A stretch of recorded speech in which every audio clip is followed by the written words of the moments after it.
कोई अधिकारी कभी आपको खरीदने की कोशिश नहीं किया? नहीं, वो सब सोशल मीडिया पे दिखाई देगा। मेरे दुश्मन भी बहुत है, पूछिए कैसे। जिसकी मदद हो जाती है वो मेरे को सलाम करता है, और जिसकी मैं ऐसी तैसी करता हूँ जो कि इस देश के महिला के जो भी आज के टाइम में बहुत सारे गलत हो रहे हैं, तो उनके विचार क्या है आपके बारे में? जो हो रहा है, तो उसके पति ने मुझे धमकी दिलवाई बीजेपी लीडर से और एक मंत्रालय की लेडी से। अब सोचिए कि जो महिला गरीब है, वो कमजोर है, उसके पास जाने का किराया नहीं है, वो क्या हायर करेगी? क्योंकि न्यायालय में जाने का मतलब कि पैसा खर्च होना। किन्नर समाज की है। अब मेरे को ऐसा लगता है कि मैं जो यहाँ तक पहुंचा हूँ, मैं वो किन्नर समाज की वजह से बढ़ा हूँ। जितने भी गुरु होते हैं, कहीं भी काम किया मैंने छाती ठोक के काम किया, और ऑनेस्टी से किया, ईमानदारी से किया। हेलो गाइस, नक्षत्रा स्टूडियो में हम स्वागत करते हैं विनय बिहारी जी को। नमस्कार बिहारी जी, कैसे हैं आप? नमस्कार, मैं बढ़िया हूँ, आप बताएं। अधिकारी को एक मैसेज करता हूँ कि मैं विनय बिहारी नी सचिव पूर्व डीजीपी गुजरात, और इस समस्या का तत्काल निस्तारण करे। तो उसकी तरफ से जवाब जरूर आता है, जय हिंद सर, श्योर सर, मैं अभी देखता हूँ, अभी करता हूँ तुरंत। इतने सारे सवाल आपने बताया, मेरे को जवाब दिए, बट उसमें से आपको कोई अधिकारी कभी आपको खरीदने की कोशिश नहीं किया? नहीं, वो सब सोशल मीडिया पे दिखाई देगा आपको। एक चीज क्योंकि बताइए जनता को बताइए। कि मेरे दुश्मन भी बहुत है, पूछिए कैसे। आप सपोज करें कि आपकी कोई समस्या है, आप जी, मेरे जी। पास आए कि बिहारी जी फलाना इंस्पेक्टर दरोगा ने गलत किया मेरे साथ में, और जब मैं उसे अगेंस्ट में लड़ाई लड़ूंगा तो आपकी तो मदद कराओ ना मैं। जी, आपकी जी। नजर में तो हीरो बन गया, लेकिन वो मेरा दुश्मन हो गया, उसकी नजर में ही दुश्मन बन गया। इस तरीके से तमाम मेरे दोस्त भी पैदा होते हैं, दुश्मन। जिसकी मदद हो जाती है वो मेरे को सलाम करता है, और जिसकी मैं ऐसी तैसी करता हूं, जो क्राइम किया होता है, जो मक्कार होता है, रिश्वतखोर होता है, गुंडा होता है, वर्दी कार में गुंडाई करता है, उसको मैं सुधारने की कोशिश करता हूं मैं। तो उसकी नजर में तो मैं वो बन गया ना, मुजरिम बन गया मैं, दुश्मन बन गया मैं। नहीं, मतलब पुलिस वाले कभी ये नहीं बोले कि आप तुम मेरे साइड आ जाओ? ये तो हजारों वीडियोज है मेरे पास, आप देखेंगे आपको सुनाई दिखाई देगा मैं कैसे फाइट करता हूं, कैसे लड़ता हूं। डर डर तो मेरे अंदर बिल्कुल है ही नहीं। अब वो वीडियो देख के अब बहुत सारे बहुत से लोग आते हैं गुजरात से, मध्य प्रदेश से, बिहार से, पता नहीं किसके स्टेट से। सर मिलना चाहता हूं, आप क्या मिनिस्टर सांसद है क्या? पहले मैसेज आता था कि सर, मैं जब भी देखता हूं बंद कमरे में आप बैठे रहते हो कि मुख्यमंत्री गवर्नर।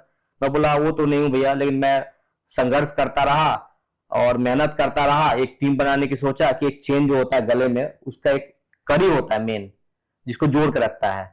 तो मैं सोचा कि एक कड़ी बनाऊं, लेकिन मैं पॉलिटिकल लोगों में सक्सेस नहीं हो पाया, क्योंकि वो किसी का नहीं है। लेकिन मैंने श्री अनिल प्रथम गुजरात, फॉर्मर डीजीपी गुजरात का मैं धन्यवाद करना चाहूंगा कि उनकी वजह से, उन्होंने जो मेरे को बल दिया, शक्ति दिया, उसकी वजह से लोगों को जो न्याय मिल पा रहा है, और जो मुझे दुआएं मिल रही है, उसकी वजह से मैं धन्यवाद करता हूं कि ये सिर्फ श्री अनिल प्रथम जी को श्रेय जाता है। सर, आपसे थोड़ी देर पहले सवाल पूछा था, आपका सिद्धांत क्या है?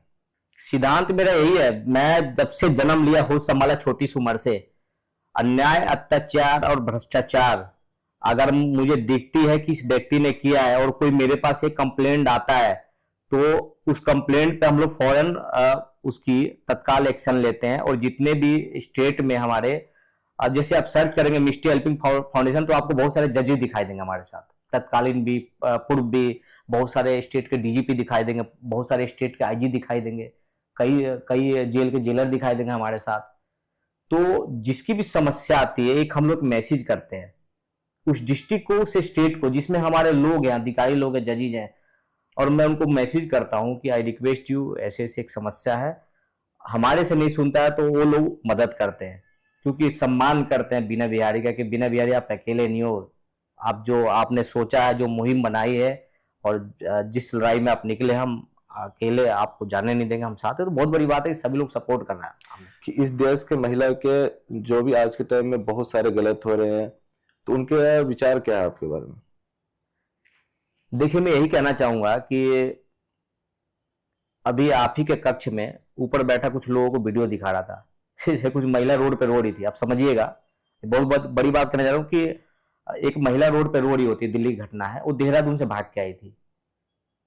और वीडियो मैं दिखाऊंगा कि वो महिला रो रही थी, एक बच्चा भी रो रहा था। जब मैं उसके पास गया, मैंने उसके दर्द को सुना, उसकी कहानी को सुना, तो उसने कहा मेरे पति मेरे को मारते 3 साल से। शरीर पे जख्म का निशान देखा, मैंने कपड़े को हटाइए थोड़ा सा, देखा शरीर पे जख्म का निशान, और उसके छोटा सा बच्चा था, बड़ा प्यारा सा, उसके हाथ पे बीड़ी का सिगरेट का निशान। तो बड़ा दर्द हुआ। एक महिला मेरे साथ थी हॉस्पिटल की, मैंने उसको कहा डॉक्टर को कि एक वीडियो बनाइए, और जब मैं बोलना चालू किया तो सारे लोग एकत्रित हो गए। मैंने कहा आप सभी लोग नपुंसक हो, ना मर्द हो, और ऐसे वीडियो में बोला मैंने सभी को। उसने कहा नपुंसक हूं मैंने कहा स्वीकार करो। और जब मैंने वहां के एसएसपी को फोन लगाया कि एसएसपी साहब एक महिला मेरे पास आके रो रही है रोड पर, और मेरा ध्यान गया है, और महिला कल को कुछ भी कर सकती है। आपने जब आपको पता है कि किसी को न्याय नहीं मिलता तो अंत में क्या करता है, आत्मदाह करता है।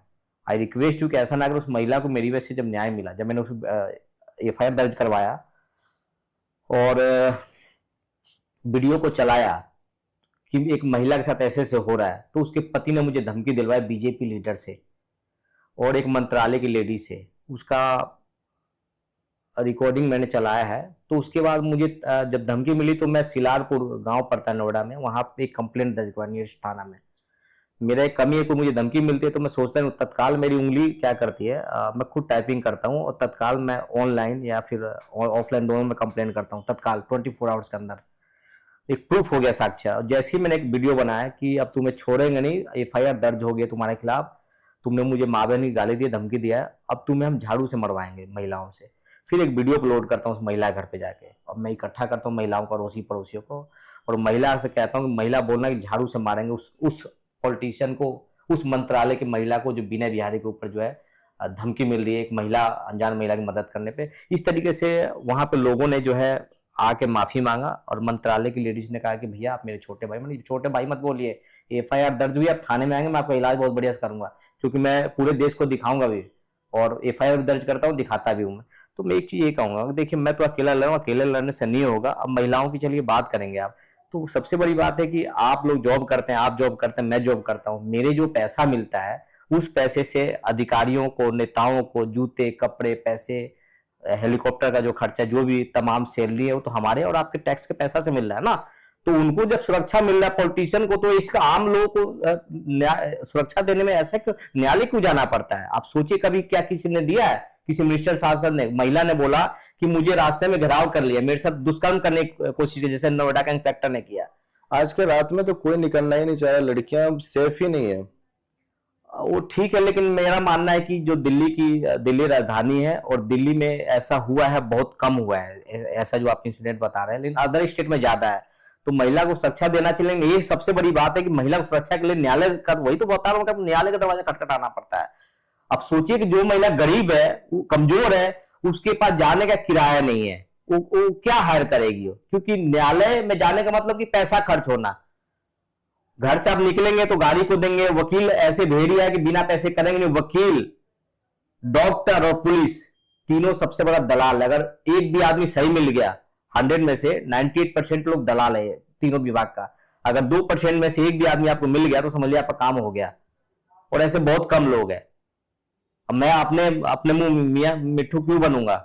आप इसको देखिएगा, लोग आपके माध्यम से सर्च करेंगे, वो देखेंगे वाकई में जो विनय बिहारी ने कहा है 24 आवर्स का हिसाब ले लीजिए। मैं सोता ही नहीं था। मैं लोग कहते थे बिहारी जी मैंने आपको 3 बजे फोन किया आजमाने के लिए, आप वाकई में आप हैं, ऐसे कहते हैं लोग। तो महिलाओं को तो सुरक्षा देना चाहिए, लेकिन हाई कोर्ट की जगह मंत्रालय में पास होना चाहिए कि भाई यहाँ से भी लोकल पुलिस या जो सीपी होता है, कमिश्नर, उसके आदेश पे हो जाना चाहिए। न्यायालय प्रक्रिया थोड़ी लंबा होता है ना भैया, आप वहां पैसा सालों साल चलते रहते ये सब हैं। चीजें मिल नहीं पाता है, तो गलत है। सब चीज सुरक्षा मिलना चाहिए। हीरोइन की बात करें, अब हीरोइन को देखिए, अब बहुत सी भाई महिलाएं कपड़े अपने पसंद, अब लड़के आप देखें ना कि आप टी शर्ट आप लोग पहनते हैं ना, तो कई लोग इतने पे पहनते हैं, शॉर्ट में, पैंट भी पहनते हैं। अगर महिलाएं पहन रही है तो उस पर रोक क्यों है? महिलाएं अगर गाना गा रही है तो उसको तो बढ़ा, हमें, मैं तो सम्मान कर रहा हूँ, ताली बजा के, भैया किसी चीज में तो फील्ड में आगे बढ़ रही है वो, है। तो अगर रोक रहे हो आप लोग तो ये सब सारी चीजें गलत है। दूसरा क्या है कि अगर कोई आदमी, आप हमेशा देखेंगे कि लड़कियां निकलेंगी तो गलत कमेंट करना या उनको धमकियां मिलना, तो फिर सुरक्षा नहीं। तो मंत्री, मिनिस्टर और अधिकारियों को सामने आना चाहिए। अब मुझे देखिए कि किन्नर समाज की, अब मेरे को ऐसा लगता है कि मैं जो यहाँ तक पहुंचा हूं, मैं वो किन्नर समाज की वजह से बढ़ा हूं। जितने भी गुरु होते हैं, हरियाणा की बात करें, यूपी की बात करें, चंडीगढ़ की बात करें, किन्नर समाज की मैं बहुत मदद करता हूँ। उनकी समस्या समाधान नहीं होती है, उनमें आपस में विवाद होते हैं 2 गुटों में, और मैंने थाना पुलिस को बोल के, अधिकारी को बोल के उनके मामले को निशान किया। ये जो आप देख रहे हैं कुंडल है, एक किन्नर समाज की गुरु थी, उनकी समस्या समाधान नहीं होती, थाने में गई तो भगा दिया था, हरियाणा का मामला। मैंने एसएचओ को एक फोन किया, पहले तो दरोगा फोन नहीं उठा रहा था। मैंने फोन किया तो मैंने कहा महिला को, किन्नर समाजी गुरु के स्पीकर ऑन करिए, कान पे लगाइए। ऐसा बहुत बार मैंने बोला। जैसे ही कान पे लगाया मैंने कहा, दरोगा जी मैं ऐसे बोल रहा हूँ, ऊपर बात करूं क्या? ये समस्या लेकर आई है, आप एक रिसीविंग दीजिए। आप नहीं देंगे तो बताइए, बात नहीं करेंगे तो बताइए, नाम क्या आपका, नाम बताइए। जैसे ही नाम नोट करता हूं मैं, कहता नहीं सर मैं इनको अंदर भेजता हूं। मैं तुरंत भेजिए, और नहीं तो मुझे बताइए, 5 मिनट के अंदर आपको पता चल जाएगा मेरे विषय में। तो ऐसे ही मुकदमा दर्ज होता है, ऐसे में फाइट करता हूँ, सिर्फ ओनली उसके लिए नहीं। लेकिन उनकी ये कह रहा हूँ कि किन्नर समाज की, अब उनका क्या कसूर है? किन्नर किन्नर समाज की बात जो आपकी है, किन्नर समाज की बात की है, तो मैं एक बात बताता हूँ कि आज के टाइम में अगर कोई वीडियो अपलोड करता है, चाहे कुछ भी है, उसको इतने ज्यादा ट्रोल कर रहे हैं कि वो लास्ट में वो फांसी लगा लेता है, इंसान सुसाइड कर लेता है। ऐसा क्यों? नहीं, मेरा ये मानना है कि जो आदमी ट्रोल कर रहा है उसको और ज्यादा वीडियो बना के डालिए। अब मुझे तो देखो अभी ना कि रिसेंट में ही एक ऐसा घटना हुआ है, तो उसकी तो यही मैं उसको आग्रह करना चाहूंगा कि भैया आप जो है मजबूत बने, सक्षम बने। आदमी हंस रहा, हंसने दो ना। कुछ तो लोग कहेंगे, लोगों का काम है कहना, छोड़ो बेकार की बातों में कहीं बीत ना जाए रहना। कुछ तो लोग, अरे मैं अगर बताऊं, अगर मेरी जगह कोई और व्यक्ति होता तो आत्मदाह कर लेता। मेरी वाइफ बच्चे कहानी परेशान हो गए जो थे, आपने अभी तक मुझे बताई तो तो यही धमकियां है। मिलती थी, लेकिन मैं मजबूत हूं, मैं मजबूत बना, मैं लड़ने का कोशिश किया। और आज देखिए कि आज कई स्टेट के डीजीपी हमको बोलते हैं कि अब मेरा भी काम करिए। मैं बोला नहीं भैया, मैं जिस बॉस के साथ हूँ, जिस डीजीपी के साथ हूँ, वो काफी एक अच्छे व्यक्ति है, नेक इंसान है। अगर उनको एक मैसेज करता हूँ कि सर डीएम मेरी बात को नहीं सुना उस स्टेट का, तो हमारे डीजीपी को मैं बोलता हूँ सर लाइन पे लेता हूँ कॉन्फ्रेंस में, और डीएम को बोलता हूँ, ये डीएम साहब मैं डीजीपी के पीछे से बात कर रहा हूँ, फलाना फलाना। जी सर, मैंने कि तुरंत लाइन पे ले रहा हूँ। तो इस तरीके से लोगों को न्याय मिला, मैं उसका साथ नहीं छोड़ूंगा नील प्रथम जी का। और सबसे बड़ी बात ये रही, देखिए मैं जब से होश संभाला पढ़ाई के बाद, जिस कंपनी में मैंने जॉब किया, किसी कंपनी ने मुझे निकाला नहीं आज तक। मैंने अपने आप ही छोड़ दिया। कहीं भी काम किया मैंने छाती ठोक के काम किया, और ऑनेस्टी से किया, ईमानदारी से किया। और कोई गलत भी करता था कंपनी में सीनियर, तो मैं उसको कहता था ये गलत है, मैंने कि नौकरी से निकाल दीजिएगा, काम में कोई दिक्कत हो मुझे बताइए आप। ये सब सारी चीजें रही। सर तो आप अब जनता को क्या मैसेज देना चाहते हैं? जनता को यही कहूंगा कि कोई भी मुसीबत आए, आप निडर होकर सामना करें,